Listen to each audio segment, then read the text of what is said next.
Hello friends, मैं BK Singh आप लोगों को अपना YouTube channel BK Singh science classes में स्वागत करता हूं। आज मैं आप लोगों को क्लास 10 के बायोलॉजी के फर्स्ट चैप्टर का दूसरा क्लास स्टार्ट कर रहा हूं। पहला चैप्टर में मैंने लाइफ प्रोसेस के बारे में बताया था और आज का टॉपिक है न्यूट्रिशन इन एनिमल, यानी जंतु में पोषण। तो एक कोशिकीय जीव और बहुकोशिकीय जीव में पोषण भिन्न भिन्न प्रकार से होता है।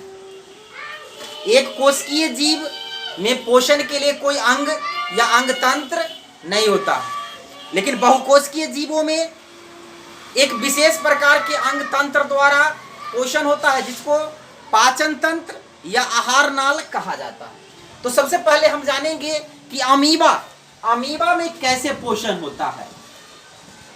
अमीबा में पोषण, तो अमीबा एक कोशिकीय प्राणी है। तो अमीबा कैसा प्राणी है? एक कोशिकीय प्राणी है।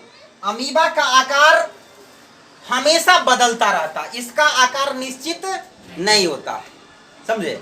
अमीबा है ये, यह जो है सो भोजन के यानी लेने ग्रहण करने के लिए कूटपाद का प्रयोग करता है। यहाँ पर देखिए अमीबा है ये, यहाँ पर इसका यह फूड है।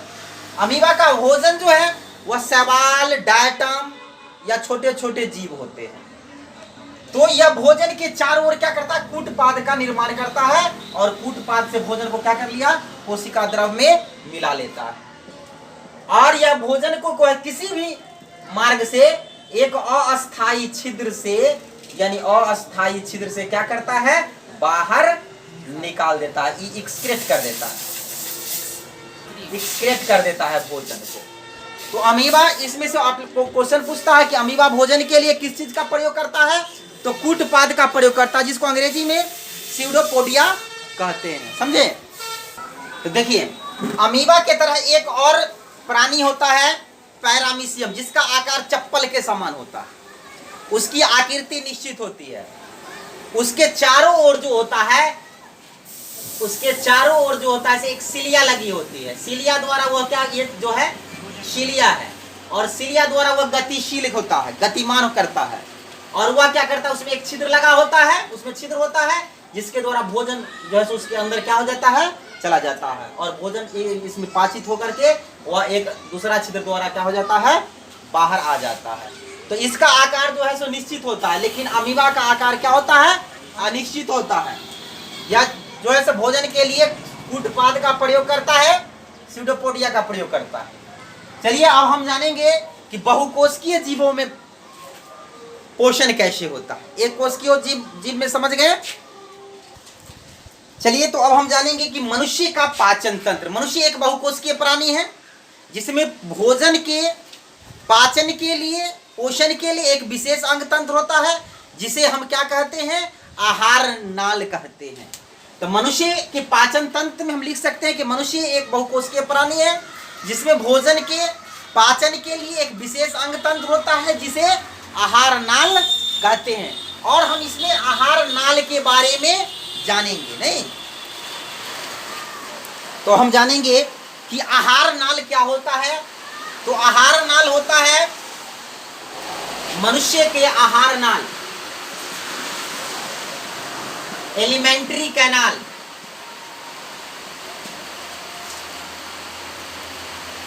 एलिमेंट्री कैनाल क्या होता है? तो मनुष्य का आहार नाल कुंडलित लंबी नली के समान रचना होती है, जो मुख गुहा से लेकर मल द्वार तक फैला होता है। यह करीब 8 से 10 मीटर लंबी होती है। ये आहार नाल और इसके साथ साथ कुछ ग्रंथियां जो होती है, पाचक ग्रंथि, जो पाचक रस का स्राव करती है, वो सब मिलकर के ही जो है सो क्या करता है? पाचन तंत्र का निर्माण करता है। तो मुझे जानना है आहार नाल के संरचना। तो आहार नाल में कौन कौन से अंग भाग लेते हैं वो हम अब जानेंगे। तो आहार नाल में सबसे पहला अंग है माउथ। माउथ का मतलब होता है मुख गुहा, समझे। पहला क्या है? Mouth parts. और नंबर दूसरा है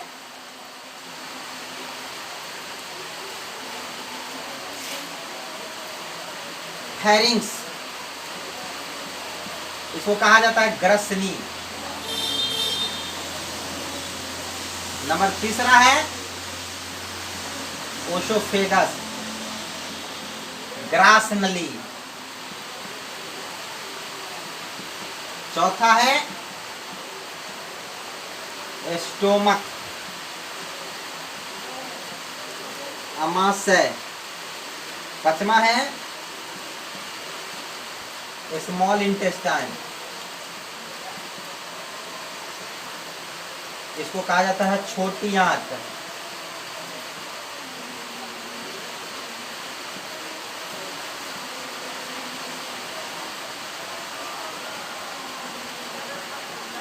इसको कहा जाता है बड़ी आंत।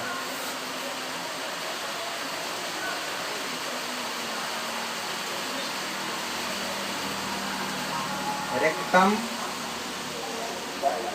मलाशय। और उसके बाद आठवां है एनस, मल द्वार।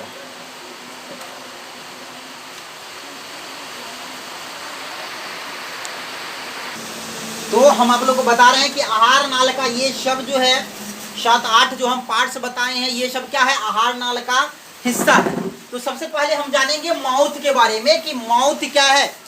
तो माउथ के बारे में हम जानेंगे सबसे पहले ना। तो माउथ जो होता है आहार नाल का सबसे पहला भाग होता है। यह जो है वह 2 जबड़ा द्वारा घिरा होता है, ऊपरी जबड़ा और निचली जबड़ा नहीं। और यह आगे से 2 लिप द्वारा जो होता है वह बंद होती है, देख रहे हैं। और इसके बाद जो है इसके भीतर माउथ पार्ट्स के भीतर जो होती है वह 32 दांत होते हैं, जीभ होते हैं, एक जीभ होते हैं, और 3 जोड़ी जो होते हैं वह लार ग्रंथि होती है। ये माउथ के भीतर होती है, समझे। यह आहार नाल का सबसे पहला भाग है। तो हम सबसे पहले जानेंगे जीभ के बारे में। तो जीभ जो होती है, हम सबसे पहले टोंग यानी जीभ के बारे में क्या करेंगे, जानेंगे। तो जीभ एक मांसल रचना होती है, यह एक लंबा मांसल रचना होती है जिसका अगला सिरा स्वतंत्र होता है और पिछला सिरा जो होता है वह फर्श से क्या होता है, जुड़ा होता है, समझे। और जीभ के ऊपर जो होता है तो अनेकों छोटे अंकुर होता है जिसको हम स्वाद कलिका कहते हैं, समझे। यह जो भोजन के विभिन्न स्वादों का जो है अनुभव कराता है। अब देखिए जीभ जो है इसका कार्य क्या है, सिर्फ स्वाद का अनुभव दिलाना ही इसका कार्य नहीं है। जीभ जो है भोजन को लार ग्रंथि से जो लार निकलती है वो भोजन में मिक्स करने का भी काम करता है, समझे। भोजन को निगलने का भी यह काम करता है। और सबसे महत्वपूर्ण कार्य तो इसका है बोलने का। जीभ के बिना तो मनुष्य कोई वर्ड को शुद्ध से बोल भी नहीं पाएगा। इसका कार्य हो गया बोलना है, मिक्स करना है भोजन का, निगलना है, स्वाद का अनुभव दिलाना है, समझे। तो ये जीभ हो गया। दूसरा है दांत। तो देखिए दांत जो होता है वह जो है दोनों जबड़ा में क्या होता है, धंसा होता है। तो दांत के 3 गो भाग होता है। निचला भाग जो जबड़ा के नीचे रहता है धंसा हुआ उसको रूट बोलते हैं, और जो जबड़ा के ऊपर होता है भाग उसको क्राउन बोलते हैं, और ये दोनों के बीच वाला भाग को क्या बोलते हैं, निक बोलते हैं, समझे। अब देखिए तो इसके ऊपर जो है क्राउन के ऊपर जो होता है पीले रंग का कड़ा एक आवरण होता है जिसको इनामेल कहते हैं। यह सबसे दांत का सबसे मजबूत भाग होता है। शरीर का सबसे मजबूत अंग जबड़ा होता है, और जबड़ा में भी सबसे मजबूत अगर भाग है तो वह दांत का इनामेल होता है, सबसे अधिक होता है, समझे। अब देखिए ये तो हो गया दांत की बात हो गई। अब दांत परमानेंट टीथ 32 होते हैं। परमानेंट टीथ क्या होते हैं, 32 होते हैं। लेकिन दूध के दांत जो होते हैं वह क्या होते हैं, 20 होते हैं। 20 दांत ऐसे होते हैं जो टूट करके दोबारा उगते हैं, और 12 दांत ऐसे होते हैं जो एक बार ही उगते हैं, समझे। अब देखिए दांत जो होते हैं वह 4 प्रकार के होते हैं। दांत कितने प्रकार के होते हैं? 4 प्रकार के। तो देखिए दांत हम लिखे, दांत 4 प्रकार के होते हैं। पहला है इंसीजर, जिसको कर्तनक, काटने वाली दांत कहते हैं। यह दांत के सबसे अगला हिस्सा होता है। यह 4 नीचे और 4 ऊपर होता है। टोटल इसकी संख्या कितनी है? 8 है। कैनिन, इसको भेदक या काट, इसको फाड़ने वाली दांत भी कहते हैं। इसको कुत्ते की भी दांत कहते हैं। 2 निचले जबड़ा में और 2 ऊपरी जबड़ा में होता है, एकदम नुकीला दांत होता है। तो इसकी संख्या 2 2, 2 नीचे 2 ऊपर यानी 4। उसका प्रीमोलर, ये भेदक के जस्ट बगल में 3 इधर से 3 इधर से, यानी 6 निचली जबड़ा में और 6 ऊपरी जबड़ा में होता है। टोटल 12। और मोलर ये सबसे नीचे होता है, 2 इधर से भी 2 2 2 4, यानी 4 निचली जबड़ा में और 4 ऊपरी जबड़ा में। तो टोटल दांतों की संख्या कितनी हो गई? 32 हो गई। दांत का एक सूत्र होता है, मैं बता रहा हूं। जैसे कि यदि ये जबड़ा है, ये 2 जबड़ा है, जबड़ा को अगर हम ऊपर से नीचे तक अगर इसको काटे तो ये जबड़ा कितने भागों में बंट जाएगा? 4 भागों में बंट जाएगा। तो 4 भागों में बंट जाएगा तो इसका एक हिस्सा में कितना, इसका कितना कर्तनक दांत क्या गो आएगा? तो 2 ऊपरी जबड़ा में 4 गो है तो एक हिस्सा में 2 गो आएगा, 2 गो आएगा ना। इंसिसोर, इसको लिख सकते हैं ऐसे, इंसिसर आई, तो इसको कितना होगा? 2। उसके बाद भेदक, इसको कैनिन लिख सकते हैं सी, ये एक भाग में क्या होगा? 1 नहीं 1। उसके बाद प्रीमोलर, प्रीमोलर कितना आ जाएगा? 3। और चर्वनक 2। इसको पहले मोलर लिखेंगे और तब प्रीमोलर। तो मोलर क्या आएगा? 2 और इसका आएगा 3। कितना आ जाएगा? इसको फिर निचल, ई हुआ ऊपर का जबड़ा के लिए, तो निचल को जबड़ा में उतना ही आएगा। एक गुना कर देंगे 2 से, तो 21 23 बटे 21 23 गुने 2, यानी 21 23 बटे 21 23 गुने 2। यही दंत सूत्र होता है मनुष्य का।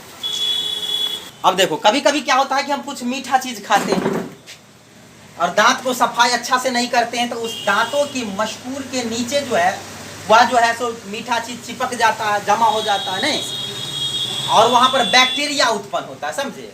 और वह एक एंजाइम का स्राव करता है जो अम्लीय होता है, और वह दांतों को क्षय कर देता है, जिसे हम लोग कहते हैं कि दंत क्षय। इसीलिए कोई चीज खाते हैं तो दांतों की सफाई अच्छी तरह से करनी चाहिए। अब क्या होगा कि अगर हम इसको सफाई अच्छी तरह से नहीं करेंगे तो इसके या जो है धीरे धीरे इसको रूट में जो है, दांत के रूट में जो है बैक्टीरिया चला जाएगा, जिससे आपको दांतों में दर्द होने लगेगा, समझे। तो ये तो जो होता है एंजाइम जो स्राव करता है वो अम्लीय होता है, इसलिए जो है तो टूथपेस्ट जो होता है वह क्षारीय होता है। अम्ल और क्षार मिलता है तो क्या हो जाता है? लवण हो जाता है, समझे। चलिए ये हो गया आपका।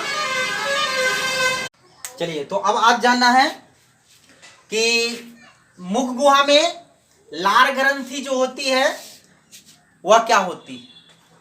सैलिवरी ग्लैंड इसको अंग्रेजी में कहते हैं।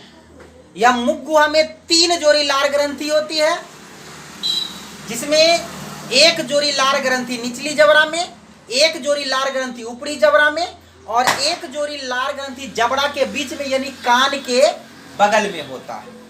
ये लार ग्रंथि 3 प्रकार के होते हैं। पहला है पैरोटिड ग्रंथि, पैरोटिड ग्लैंड। दूसरा है सबलिंगुअल ग्लैंड और तीसरा है सबमैंडिबुलर।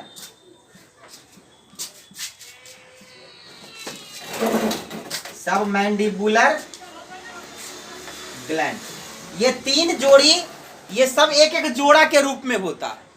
एक जो होता है वह ऊपरी जबड़ा में होता है, एक जोड़ी जो होता है निचली जबड़ा में होता है, और एक जोड़ी जो होता है दोनों जबड़ा के बीच में कान के एक इधर से और एक इधर से होता है। ये सभी ग्रंथि से जो है लार का स्राव होता है, लार, सैलिवा।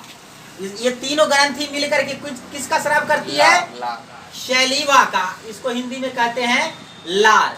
इस लार में जो है टाइलिन नामक एंजाइम होता है। टाइलिन नामक एंजाइम होता है जो स्टार्च यानी कार्बोहाइड्रेट के पाचन करता है, समझे। अब देखिए ये हम जब भोजन को खाते हैं तो उस दांत जो है सो क्या करता है? भोजन को काटता है, छोटा छोटा टुकड़ा कर देता है। दांत भी 4 प्रकार के हम पीछे बताए हैं, नहीं?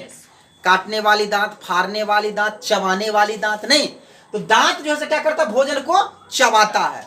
और उसी वक्त जो है ये तीनों ग्रंथि से लार का स्राव होता है, समझे? उस लार में जो है टाइलिन नामक एंजाइम होता है और जीव उसको क्या करता है, उसमें मिक्स कर देता है। और मिक्स करने के बाद जीव उस भोजन को क्या कर देता है, निगल जाता है।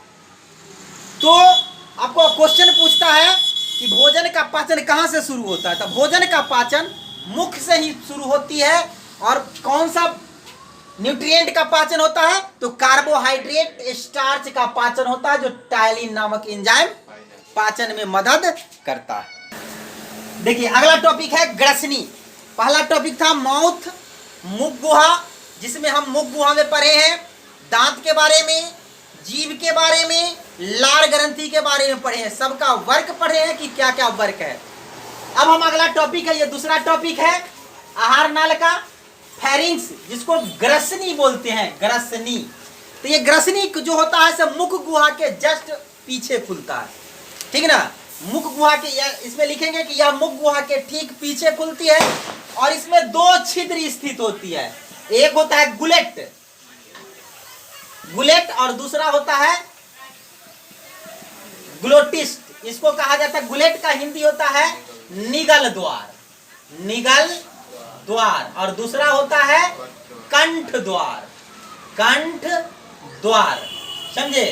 पहला है निगल द्वार और दूसरा है कंठ द्वार। अब देखिए ये 2 नलियां होती है, 2 नली होती है।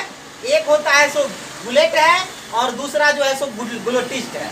यह जो है सो निगल द्वार जो है वह जो है सो आहार नाल में खुलता। आहार नाल के जो ग्रास नली होता है जिसमें भोजन जाता है, उसमें ये नली खुलती है। और इसके सट करके ही एक दूसरी नली होती है कंठ द्वार, जो श्वास नली में खुलती है। ये श्वास नली में खुलती है और ये जो है सो ग्रास नली में खुलती है, समझे? अब देखिए ये दोनों के बीच में एक पट्टी जैसी रचना होती है जिसको ईपीग्लोटिस्ट, ईपीग्लोटिस्ट कहते हैं, समझे? यह बारी बारी से निगल द्वार, ये ग्लोटिस्ट या गुलेट को क्या करेगा, ढकेगा। अगर एक को ढकता है तो दूसरा को क्या करता है, खुला रहता है। जब हम भोजन को निगलते हैं, जब भोजन को निगलते हैं, घोटते हैं भोजन को, तो क्या करती है, वह श्वास नली को ढक देती है, समझे? यानी वह गुलेट को ढक देती है तो ये भोजन जो है सो क्या होती है, ग्रास नली में चली जाती है। जब श्वसन की क्रिया करते हैं, सांस लेते हैं या सांस छोड़ते हैं, उस वक्त क्या करता है, या जो है सो गुलेट को ढक देती है और श्वास नली खुल जाती है। ऑक्सीजन और कार्बन डाइऑक्साइड का आदान प्रदान आसानी से हो जाता है। आई बात समझ में? देखिए कभी कभी क्या होता है कि जब हम भोजन को निगलते वक्त, भोजन को खाते वक्त, जब भोजन को निगल रहे होते हैं, उस समय कभी कभी अचानक जो है सो सांस ले आ जाता है, नहीं? सांस ले आ जाता है तो क्या होता है, भोजन हम निगल रहे हैं, यहाँ पर भोजन का टुकड़ा है, तो भोजन निगल रहे हैं तो क्या होता है कि सांस ले आ जाता है, तो उस समय ये ढक्कन थोड़ा क्या हो जाता है, खुल जाता है। तब भोजन का कुछ टुकड़ा जो है ग्रास नली में न जाकर के श्वास नली में ही क्या हो जाती है, चली जाती है और उसी में चला जाता है, जिसके कारण नीचे से फिर हम सांस छोड़ते हैं कार्बन डाइऑक्साइड के द्वारा। इसका संबंध तो डायरेक्ट नाक से होती है, तो भोजन का कुछ टुकड़ा जो है नाक में चला जाता है। कभी कभी पानी का कुछ अंश नाक में चला जाता है और नाक से जो है चावल रोटी का टुकड़ा पानी गिरने लगता है, जिसको हम कहते हैं देहाती भाषा में कि सड़क गया। नहीं, यह जो है भोजन को निगलते वक्त सांस लेने के कारण ही ऐसी घटना होती है। तो लोग कहते हैं कि कोई याद कर रहा है, लेकिन ऐसी कोई बात नहीं कि कोई याद नहीं करता है, ठीक है ना? यह जो है एक घटना है जो भोजन को निगलते वक्त, आप लार को निगलते वक्त, कभी कभी भोजन नहीं खाइएगा तो उस समय भी यह घटना होती है। लार को निगलते वक्त, पानी को घोंटते वक्त, पानी को निगलते वक्त अगर आप सांस अचानक लेते हैं तो पानी का अंश, भोजन का अंश या लार का अंश आपको श्वास नली में चला जाता है, जिसके कारण वह जो फिर नाक में चला जाता है ना, जिसको हम लोग कहते हैं कि सरकना। समझे? चलिए ये लिख सकते हैं। चलिए अब हम आगे जानते हैं ये ग्रास नली, ये तीसरा टॉपिक है आहार नाल का। तो ये ग्रास नली क्या होता है? तो ग्रास नली जो होता है या मुख गुहा के ठीक नीचे जो है एक लंबी रचना होती है, करीब 8 से 10 सेंटीमीटर लंबी रचना होती है, या मांसल होता है, समझे? या नली होती है जिसको फूड पाइप भी कहते हैं, समझे? जब इसमें भोजन जाता है तो इसमें जो है से कर्माकुंचन की क्रिया होती है। कर्माकुंचन क्या होता है? शिथिलन और संकुचन। शिथिलन माने फैलना, संकुचन माने सिकुड़ना। जब इसमें भोजन जाता है तो यह फैलती और सिकुड़ने लगती है, जिसके कारण जो है सो क्या होता है कि भोजन का टुकड़ा धीरे धीरे नीचे की ओर आने लगता है। इसमें भोजन का पाचन नहीं होता, इस नली में भोजन का पाचन नहीं होता है, समझे? अब देखिए कि इसमें कभी कभी क्या होता है कि भोजन का कुछ बड़ा टुकड़ा हम खा जाते हैं एक बार में, नहीं, छोटा छोटा टुकड़ा खाएंगे तो नीचे की ओर जाने में आसानी होगा, इसको ये नली को फैलने और सिकुड़ने में आसानी होगा। लेकिन कभी कभी क्या होता है कि हम भोजन का बड़ा टुकड़ा खा जाते हैं, निगलना चाहते हैं बड़ा टुकड़ा, जिसके कारण इसको क्या होता है कि फैलने और सिकुड़ने में नहीं बन पाता है, जिसके कारण भोजन का टुकड़ा जहां के तहां अटक जाता है, रुक जाता है, समझे? तो उस अवस्था में हम क्या कहते हैं कि अब गला फंस गया। नहीं, भोजन यहाँ पर रुक जाता है, तब उस अवस्था में ऊपर से क्या करते हैं?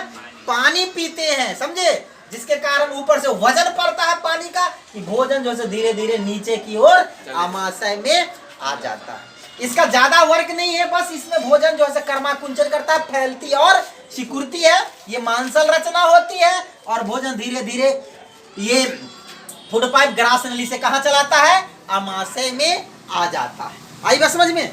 अब हम आगे आमाशय के बारे में जानेंगे।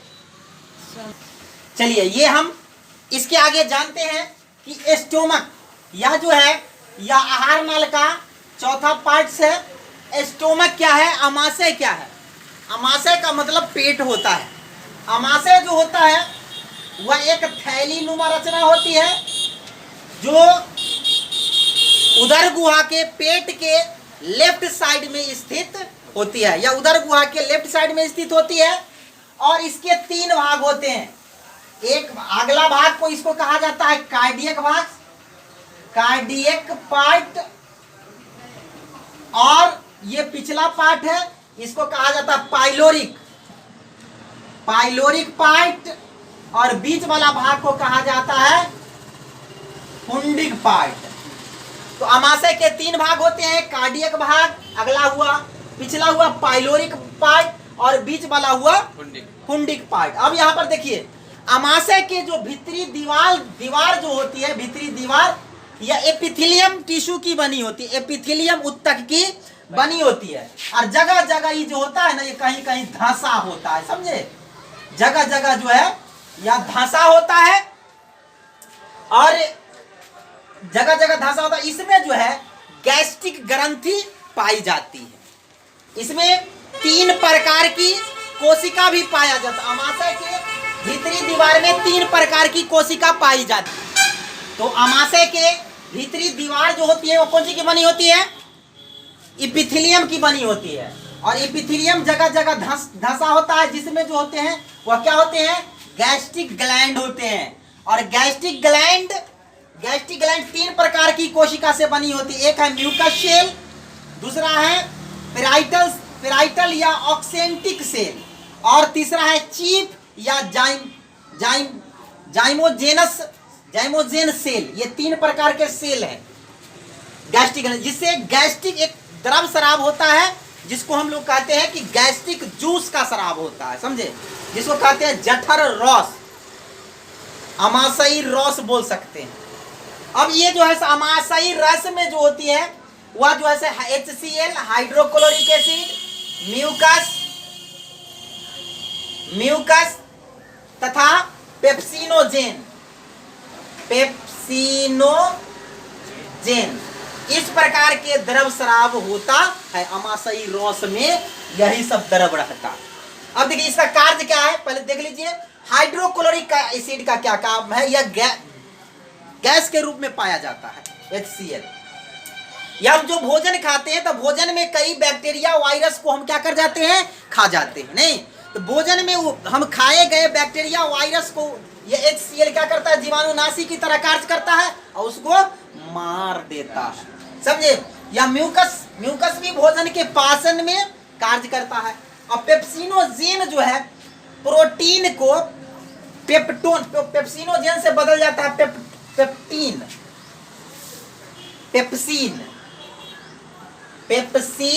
अब पेप्सिन जो है प्रोटीन को पेप्टोन में बदल जाता है, पेप्टोन में क्या कर देता है, बदल देता है, जिससे उसका पाचन आसानी से हो जाता है। क्योंकि प्रोटीन जो है एक कॉम्प्लेक्स कंपाउंड है, बहुत बड़ा यौगिक है, उसका पाचन आसानी से नहीं हो पाएगा। इसीलिए वह क्या करता है कि पेप्सिन एंजाइम जो है प्रोटीन को पेप्टोन में बदलता है, या छोटा कंपाउंड है, उसका पाचन आसानी से हो जाता है। एक स्वस्थ मनुष्य में ये गैस्ट्रिक ग्रंथि से गैस्ट्रिक ग्लैंड से प्रत्येक दिन 3 लीटर गैस्ट्रिक जूस का स्राव होता है, जठर रस का स्राव होता है। एक दिन में 3 लीटर गैस्ट्रिक जूस का स्राव होता है। आई बात समझ में। इस प्रकार जो है भोजन का आधे से अधिक पाचन जो है वह कहाँ हो जाता है, आमाशय में हो जाती है, समझे। और ये आमाशय में जब भोजन का पाचन हो जाता है तो वह पीले रंग की रचना हो जाती है, जिसको काइम बोला जाता है, समझे। देखिए आमाशय में जो है प्रोटीन के अलावा जो है वसा का भी पाचन होता है। आमाशय में ये ग्रंथि है ना, इससे लाइपेज नामक एंजाइम भी स्राव होता है। लाइपेज नामक एंजाइम स्राव होता है जो फैट को, वसा को ग्लिसरॉल में चेंज कर देता है, ग्लिसरॉल में चेंज कर देता है, समझे। जिससे उसका पाचन क्या हो जाता है, आसानी से हो जाता है। अर्थात देखिए मुंह में जो होता है कार्बोहाइड्रेट का पाचन हो गया, इसमें प्रोटीन का पाचन हो गया, वसा का पाचन हो गया। कभी कभी क्या होता है कि जो व्यक्ति ज्यादा समय तक भूखा रहता है तो आमाशय क्या होता है कि आमाशय के ये दीवार से जो है अधिक मात्रा में जो है गैस्ट्रिक जूस का स्राव हो जाता है, समझे। तो उसको कहा जाता है कि अल्सर हो गया, अल्सर, समझे, या पेप्टिक अल्सर उसको कहा जाता है, जिससे गैस मुंह से निकलती है, खट्टा खट्टा डकार निकलती है। इसी दौरान ये सब घटनाएं होती है, ज्यादा भूखे रहने से, समझे, या ज्यादा खाने के बाद आराम न करने के कारण भी ऐसी घटनाएं कभी कभी देखी जाती है। तो ये हो गया। इसके बाद क्या होता है कि इसमें तो हम बता दिए, ये अंत में जो है तो गाढ़े पीले रंग की लेई के समान रचना बनती है, जिसको क्या कहते हैं, इसमें भोजन बनेगा, काइम कहेंगे, CHIME, काइम कहेंगे, समझे। अब ये काइम जो है यह नीचे के पाइलोरिक, इसका पिछला भाग को पाइलोरिक कहते हैं, अगला भाग को कार्डियक कहते हैं। तो यहाँ पर एक छिद्र होता है जिसको पाइलोरिक छिद्र कहते हैं, समझे। और पाइलोरिक छिद्र के द्वारा भोजन जो है नीचे की ओर छोटी आंत में चली जाती है, समझे। अब हम आगे छोटी आंत के बारे में बताते हैं। देखिए हम यहाँ पर बता रहे हैं छोटी आंत।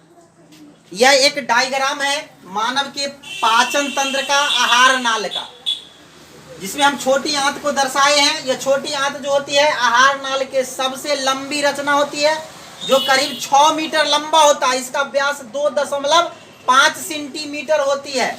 और यह इसके जो होते हैं छोटी आंत के 3 भाग होते हैं, या इसके 3 भाग होते हैं, डियोडेनम, इलियम और जेजुनम। छोटी आंत के अधिकांश भाग जो होता है वह इलियम होती है, समझे।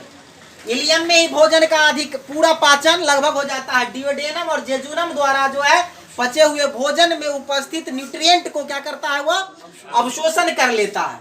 अब इसमें जो है बचा हुआ जो भाग है उसको जो है तो क्या कहेंगे, चाइल कहते हैं। यहाँ पर जो बचा हुआ भाग था उसको काइम कहते थे, और यहाँ पर बचा हुआ भाग को क्या कहेंगे, चाइल कहेंगे, समझे।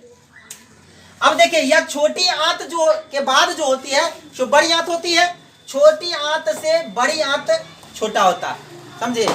और यहाँ पर एक छिद्र होती है जहाँ बड़ी आंत और छोटी आंत जहाँ पर मिलती है, जिसको पाइलोरिक छिद्र कहा जाता है, पाइलोरिक पोर, कहते हैं, जिसके द्वारा आमाशय से भोजन छोटी आंत में आ जाता है। समझे?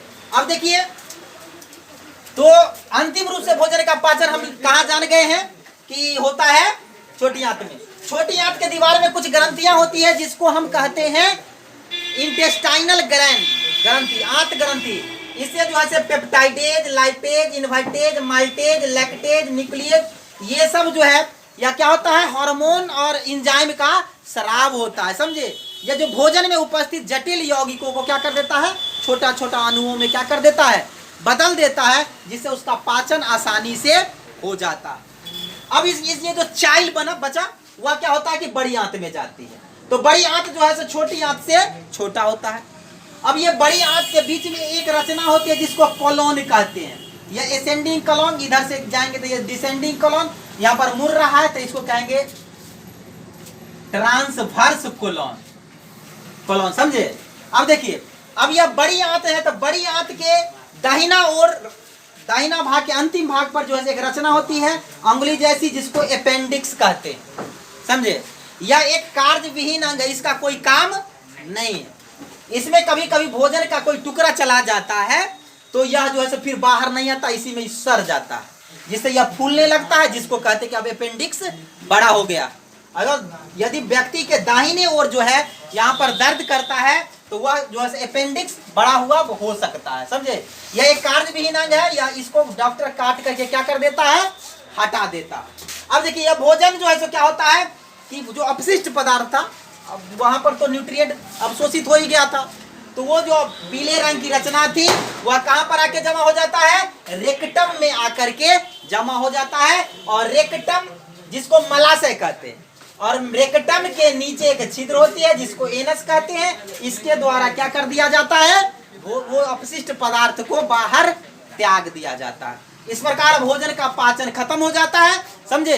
इसके अलावा पाचन तंत्र में ये जो पार्ट्स हम बताएं, इसके अलावा इसमें और बताएंगे कि पैंक्रियाज का क्या काम है, लीवर का क्या काम है। समझे?